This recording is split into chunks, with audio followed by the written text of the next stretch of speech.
안녕하십니까. 정성산TV입니다. 이번 시간에는 뉴데일리 조광영 기자의 이재명 형수, 거짓말쟁이가 영웅되는 비극 막아달라. 굿바이 이재명, 서점가 돌풍이라는 기사를 전달해드리겠습니다.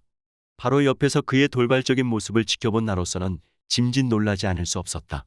자기 감정을 주체하지 못하는 성격이라 많은 문제를 일으킬 것 같다는 불길한 예감이 들었다. 아니나 다를까. 그때의 내 불길한 예감은 빗나가질 않았다.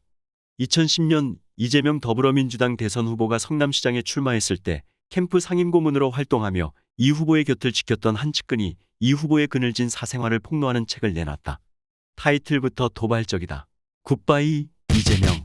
제목 그대로 이 책은 차기 대한민국 대통령에 도전하는 이 후보의 퇴진을 촉구하는 책이다. 저자는 김부선의 소송대리인으로 잘 알려진 장영하 변호사.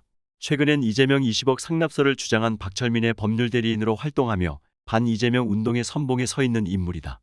이 후보의 얼룩지고 오염된 나이테를 하나하나 벗겨낸 이 책은 장기간 정신병자로 내몰린 끝에 2017년 폐암으로 사망한 고 이재선 씨의 사연을 주된 화제로 삼아 쿨한 정치인쯤으로 포장된 이 후보의 어두운 민낯을 공개하는 데 주안점을 뒀다. 이 책은 프롤로그가 특별하다. 영화처럼 4개의 장면을 두고 복선을 설치했다. 복선이 가리키는 사람은 모두 이재명 후보다. 저자인 장영하 변호사는 친형 이재선을 죽음으로 내몬 장본인이 바로 이 후보라고 단언한다. 그러면서 이 후보의 편을 들어 동일하게 이재선 씨를 가해한 국민들 역시 공범자라고 질책하는 저자. 고 이재선 씨의 가족에게 대못질한 국민들은 이 씨와 그의 가족의 한을 풀어줄 의무가 있다는 저자의 간절한 외침이 전달된 것일까? 지난 24일부터 서점에 깔리기 시작한 이 책은 그야말로 서점가의 돌풍을 일으키고 있다. 비슷한 시기 출간된 그리움은 아무에게나 생기지 않습니다와 함께 교보문고, 인터파크, 알라딘 등 온 오프라인 도서 판매 집계에서 수일째 1, 2위를 다투고 있다. 특히 지난 22일 더불어민주당이 이 책을 펴낸 지우출판을 상대로 도서출판 발송, 판매 금지 가처분 신청을 내면서 역설적으로 더 큰 화제를 불러일으키는 모양새다.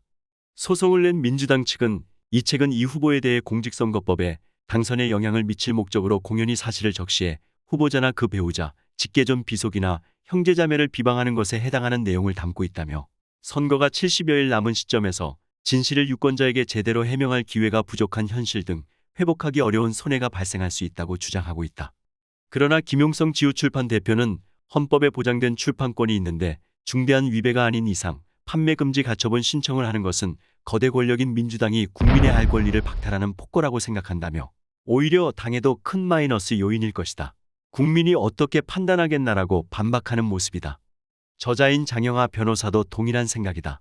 그는 이 책은 진실을 감추기 위해 거짓말에 거짓말을 보태 복잡하게 베베 꼬아놓은 것을 바로잡고 그 위에 정의를 세우기 위한 기록이라며 단지 한 사람의 억울함과 그 개인의 삶이 왜곡되고 매장됐다는 이야기를 하려는 것은 아니라고 선을 긋는다.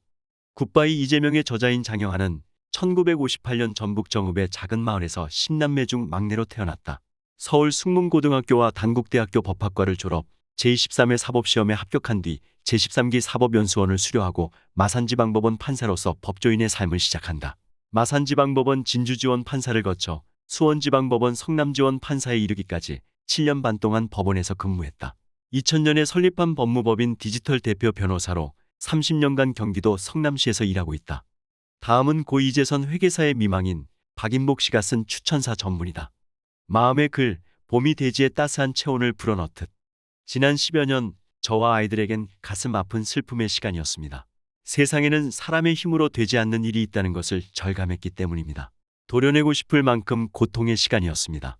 자신의 10개 다리를 죄다 잃고도 그 사실조차 모른 채 도망치는 고통을 모르는 쥐네였으면 좋겠다는 생각에 침잠에 들기도 했습니다. 사람이 내뿜는 말의 잔혹함과 의중의 무서움, 그리고 그 목적의 치밀함에 남편과 아버지를 잃은 가족이 할 수 있는 일이라곤 남편의 억울함의 진실을 알리는 일뿐이었습니다. 그렇지만 아무런 힘도 없고 보호막이 되어줄 사람이 없는 가운데 남편의 억울함을 알리며 진실을 밝혀내는 일은 요원했습니다.